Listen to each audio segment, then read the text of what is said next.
रूस यूक्रेन युद्ध का 14वां दिन, कई शहरों पर रूस का कब्जा हो चुका है और रूसी फौज ने कीव के लिए घेराबंदी तेज कर दी है। रूस के हमले से यूक्रेन के कई शहरों को भारी नुकसान पहुंचा है।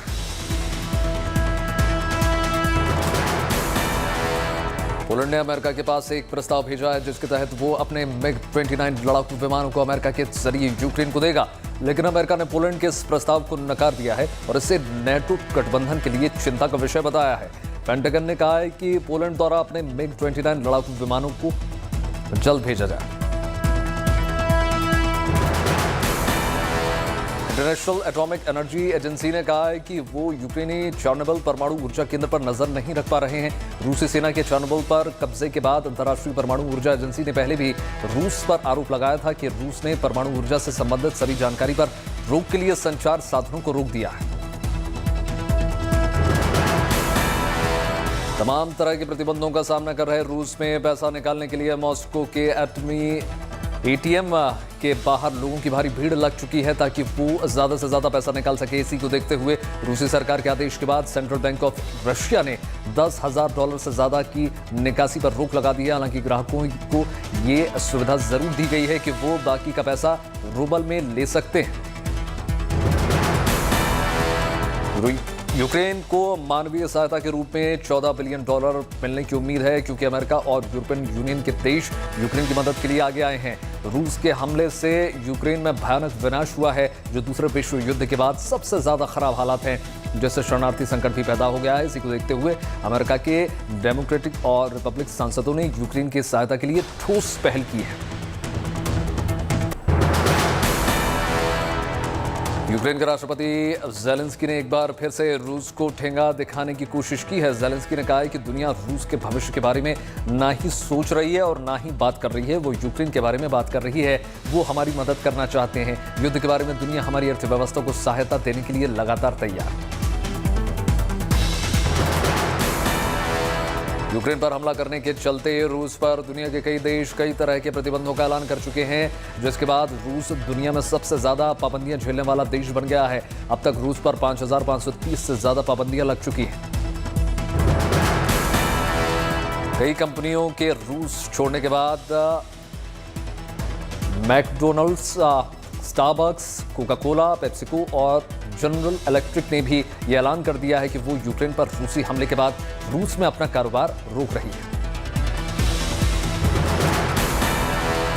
रूस यूक्रेन युद्ध के बीच यूक्रेन के सूमी से पहला मानवीय कॉरिडोर का मिशन पूरा कर लिया गया है। इस कॉरिडोर से 5,000 से ज्यादा लोगों को सूमी में पोल्टावा पहुंचाया गया है, जबकि मोरियोपोल और कीव से उत्तर पश्चिम की बस्तियों में लोग बिना भोजन और पानी के बिना अपने घरों में बंद हैं। अमेरिका के रूस से कच्चे तेल की खरीद पर रोक लगाने के फैसले के बाद अंतर्राष्ट्रीय बाजार में तेल की दोनों दामों में आग लग चुकी है। अमेरिका के ऐलान से पहले ही तेल की कीमतें अपने रिकॉर्ड स्तर पर पहुंच चुकी हैं। अमेरिका की पाबंदियों का असर देखा जा रहा, साफ तौर पर निकेल के दाम भी रिकॉर्ड स्तर पर पहुंच गए।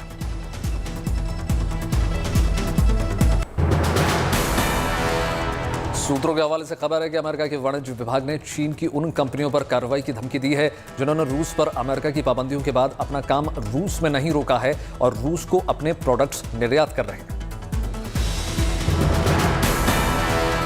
रूस की सेना ने खेरसन के क्रीमिया से करीब 250 विदेशी नागरिकों का रेस्क्यू किया है। इसके लिए रूसी सेना ने ट्रेन को भारी सुरक्षा के बीच वहां से निकाला है। इस ट्रेन में तुर्की, इजिप्ट, स्वीडन और इटली के लोग शामिल थे। रूस के रक्षा मंत्रालय ने इस खबर की पुष्टि के लिए कुछ तस्वीरें भी जारी करी हैं, जिसमें यह दिख रहा है कि कैसे रूसी सैनिक ट्रेन की सुरक्षा में तैनात हैं।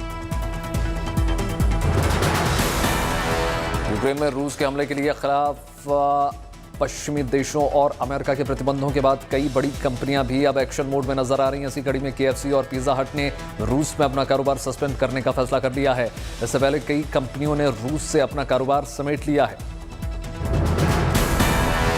अब इंस्टाग्राम रूस और यूक्रेन में यूजर्स के सिग्नेचर दिखाना बंद कर देगा। ये जानकारी मेटा ने दी है। मेटा ने कहा है कि यूक्रेन और रूस में समुदायों की रक्षा करने के लिए उसने ये फैसला किया है। मेटा ने यह भी कहा कि हम रूस और यूक्रेन के लोगों की व्यक्तिगत जानकारी उजागर नहीं करेंगे। टेलीग्राम चैनल वॉर विवाद फैक्स का दावा है कि यूक्रेन के राष्ट्रपति ज़ेलेंस्की कीव में नहीं है और वो रोमानिया के ब्रासोव में है। चैनल ने उनके वीडियो पर सवाल उठाया जिसमें उन्होंने कीव में होने का दावा किया था। चैनल का ये भी दावा है कि एक अनजान हवाई जहाज पिछले दिनों यूक्रेन रोमानिया बॉर्डर से उड़ा था। इससे चैनल का अनुमान है कि ज़ेलेंस्की अपनी टीम के साथ उस प्लेन के जरिए रोमानिया चले गए। रूस और यूक्रेन के बीच जारी युद्ध के बीच जो बाइडेन ने रूस के खिलाफ बड़े आर्थिक प्रतिबंध लगाने का ऐलान कर दिया है। अब रूस से अमेरिका तेल नहीं लेगा। गैस और एनर्जी पर भी रोक लगाने का ऐलान कर दिया गया है। बाइडेन ने कहा है कि रूस को आर्थिक झटका देने के लिए यह बड़ा फैसला लिया गया है। हालांकि बाइडेन ने यह भी कहा है कि इस फैसले से अमेरिकी जनता को भी परेशानी उठानी पड़ सकती है।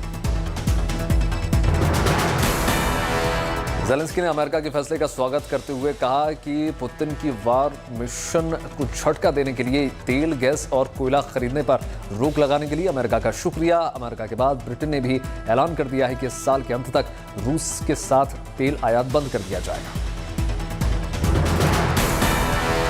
बाइडेन प्रशासन ने दावा कर दिया है कि यूक्रेन पर हमले के बाद रूस दुनिया में आर्थिक रूप से अलग थलग पड़ गया है। अमेरिका ने रूस पर जो भी आर्थिक प्रतिबंध लगाए हैं उसका साथ अंतर्राष्ट्रीय समुदाय ने दिया है। अमेरिका का ये भी दावा है कि उसने रूस पर जो भी पाबंदियां लगाई हैं उससे रूस की अर्थव्यवस्था लगातार सिमट रही है।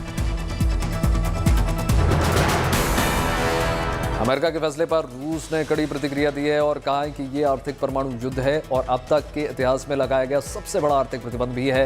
अमेरिका का दावा है कि पुतिन के यूक्रेन पर हमले के फैसले के बाद अब तक रूबल में भारी गिरावट दर्ज की गई है। रूस को मनाने के लिए दुनिया के कई देश पूरी कोशिश कर रहे हैं। ऐसे में इजराइल के प्रधानमंत्री नेफ्ताली बेनेट ने एक बार फिर से रूस के राष्ट्रपति व्लादिमीर पुतिन से बात की और युद्ध विराम के लिए मनाने की उन्होंने तमाम कोशिशें की।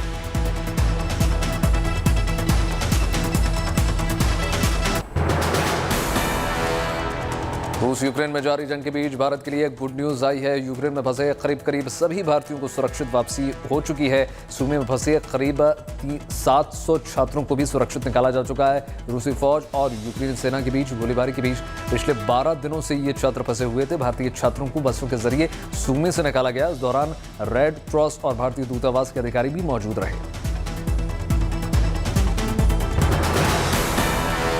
सूमे में लगातार बमबारी हो रही थी। हालात को देखते हुए प्रधानमंत्री मोदी ने यूक्रेन और रूस के राष्ट्रपति से बात की थी, जिसके बाद ग्रीन कॉरिडोर खोला गया और ऑपरेशन गंगा के तहत अब तक करीब 18,000 छात्रों की वतन वापसी हो चुकी है।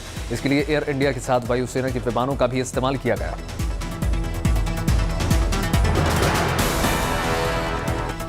रूस यूक्रेन जंग के बीच यूक्रेन छोड़कर जाने के लिए लोग मजबूर हैं और दूसरे देशों का रुख कर रहे हैं।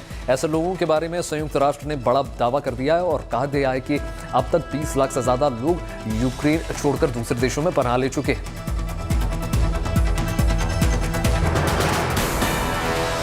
रूस के विदेश मंत्रालय ने यूक्रेन पर गंभीर आरोप लगाया है। रूस का कहना है कि यूक्रेन किसी लैब में इस समय जैविक हथियारों पर शोध कर रहा है। रूस ने अमेरिका पर जैविक हथियार बनाने में मदद करने का भी आरोप लगाया है। रूस के मुताबिक अमेरिका जैविक लैब की फंडिंग भी कर रहा है।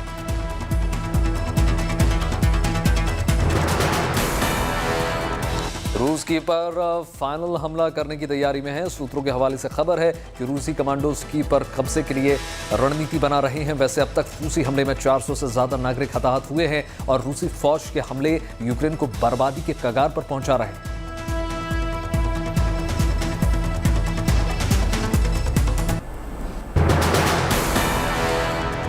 कल 5 राज्यों में मतगणना होने जा रही है, जिसके बाद चुनावी नतीजे आ जाएंगे। लेकिन उससे पहले उत्तर प्रदेश में ईवीएम की सुरक्षा को लेकर जगह जगह बवाल मचा हुआ है। समाजवादी पार्टी के प्रमुख अखिलेश यादव के बयान के बाद एसपी कार्यकर्ता बवाल करने पर उतारू हो गए हैं। वाराणसी में समाजवादी पार्टी के कार्यकर्ताओं का स्ट्रांग रूम के बाहर जमकर हंगामा उन्होंने किया। चुनाव आयोग ने समाजवादी पार्टी के प्रमुख अखिलेश यादव के आरोपों को उसके बाद सफाई दी है। चुनाव आयोग का कहना है कि काउंटिंग अफसरों की ट्रेनिंग के लिए ईवीएम मशीन्स ले जाई जा रही थी। कई जगहों पर समाजवादी पार्टी के कार्यकर्ताओं के बवाल के बाद प्रशासन ने भी सफाई देते हुए कहा कि ट्रेनिंग के लिए ईवीएम को लाया जा रहा है।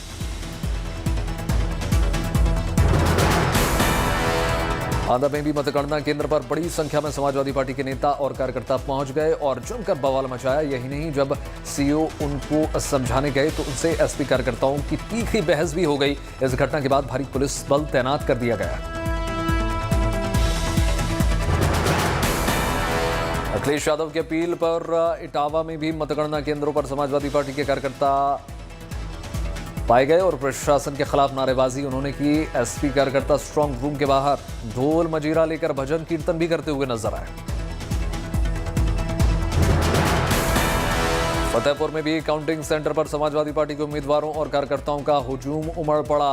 पूरे परिसर के चारों तरफ घूमकर कार्यकर्ता जायजा ले रहे हैं। यही नहीं, वो अपनी पार्टी के कार्यकर्ताओं को सतर्क रहने के लिए भी कह रहे हैं।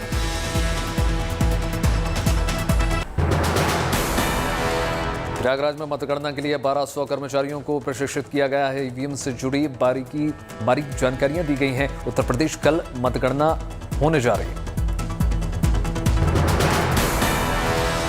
उत्तर प्रदेश के आगरा में भी मतगणना से जुड़ी सारी तैयारियां पूरी हो चुकी हैं। यहां पर 9 विधानसभा सीटों पर उम्मीदवारों की किस्मत का फैसला होने जा रहा है।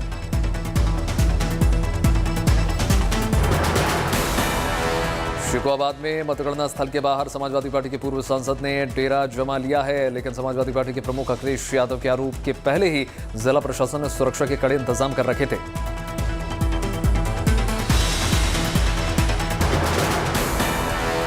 गुना में समाजवादी पार्टी के 2 उम्मीदवारों ने समर्थकों के साथ ईवीएम की निगरानी का काम शुरू कर दिया है। कार्यकर्ताओं ने रात में जागने के लिए ढोल मजीरा का सहारा लिया।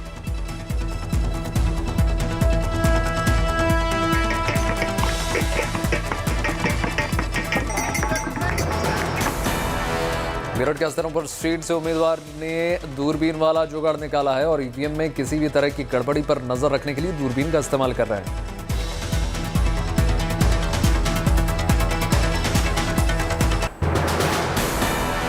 कानपुर में भी समाजवादी पार्टी के विधायक ने ईवीएम हैक करने के आरोप लगातार लगाया है और काउंसिल सेंटर के पास जमकर उन्होंने हंगामा किया। हालांकि विधायक जी के आरोपों से प्रशासन इत्तेफाक नहीं रखता और उसने सभी आरोपों को सिरे से खारिज कर दिया।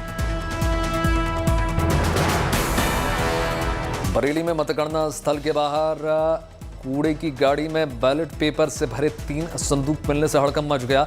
मौके पर सैकड़ों की संख्या में पहुंचे समाजवादी पार्टी के नेताओं ने जमकर हंगामा बोला। हंगामा बढ़ते देख डीएम एसएसपी के साथ कई थानों की पुलिस मौके पर पहुंच गई। गोवा के नतीजे आने से पहले सियासी हलचल तेज हो गई है। मुंबई में बीजेपी नेताओं की बैठक हुई। इस बैठक में गोवा के पार्टी इंचार्ज देवेंद्र फडणवीस भी शामिल हुए। देवेंद्र फडणवीस ने गोवा में बीजेपी सरकार बनने का दावा किया है और कहा है कि एग्जिट पोल गलत साबित होंगे। उन्होंने ये भी कह दिया कि जरूरत पड़ने पर गठबंधन के लिए भी तैयारी की जा रही है।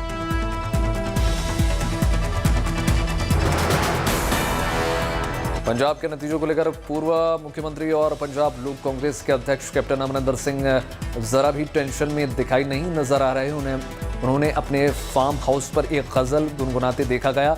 एग्जिट पोल में पंजाब में लोक कांग्रेस और बीजेपी को बहुत ही कम सीट्स मिलने का अनुमान है।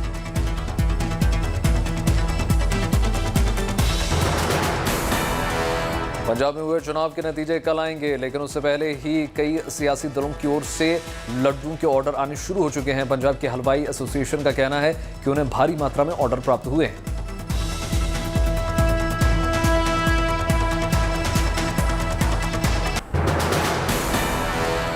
कोरोना संकट की वजह से 2 साल बाद विदेशी उड़ानों को हरी झंडी दी गई है। 27 मार्च से शुरू होगी इंटरनेशनल फ्लाइट्स। कोरोना के घटते मामलों के कारण सरकार ने अंतर्राष्ट्रीय उड़ानों को पहले की तरह बहाल करने की घोषणा कर दी है। डीजीसीए ने बढ़ते कोरोना के मामले के चलते लगाई थी रोक। 23 मार्च 2020 से अंतर्राष्ट्रीय कमर्शियल यात्री विमान सेवाओं के संचालन पर लगी थी रोक। कर्नाटक के बेलगाम में भारत जापान के बीच सैन्य अभ्यास किया जा रहा है, जिसकी तस्वीर सामने आई है। धर्म गार्जियन 2022 के तहत दोनों देश संयुक्त अभ्यास कर रहे हैं। Maratha light infantry regiment centre में हो रहा है ये कार्यक्रम। जम्मू कश्मीर के पुलवामा जिले के पंपोरा में प्रवासी पक्षियों में एशियन वाटर बर्ड की गणना को अंजाम दिया गया ताकि पक्षियों के हिसाब से वातावरण के सही होने का हिसाब लगाया जा सके।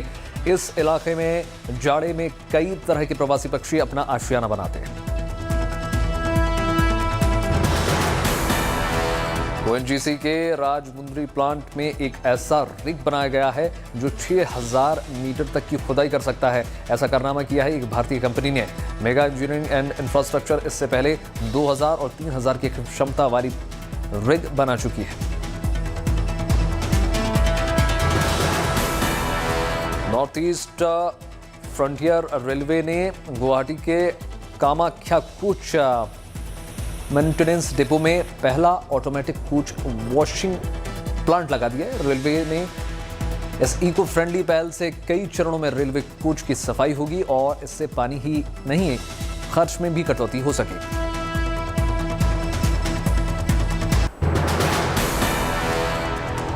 शाहरुख खान का नया वीडियो फैंस को काफी पसंद आ रहा है। वीडियो में शाहरुख खान बता रहे हैं कि उनके फैंस भी उनके साथ दुबई में घूमने का मजा ले सकते हैं।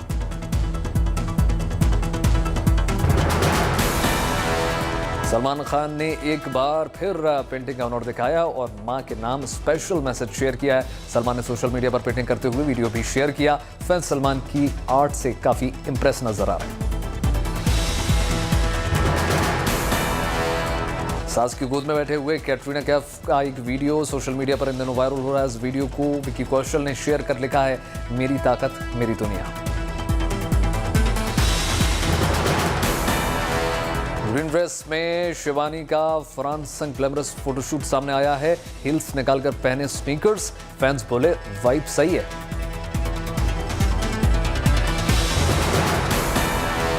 द बैटमैन के आगे अमिताभ बच्चन की झुंड की रफ्तार काफी धीमी पड़ती हुई नजर आ रही है। फिल्म की शुरुआत धीमी हुई थी। वीकेंड पर भी फिल्म कोई खास कमाल नहीं दिखा सकी।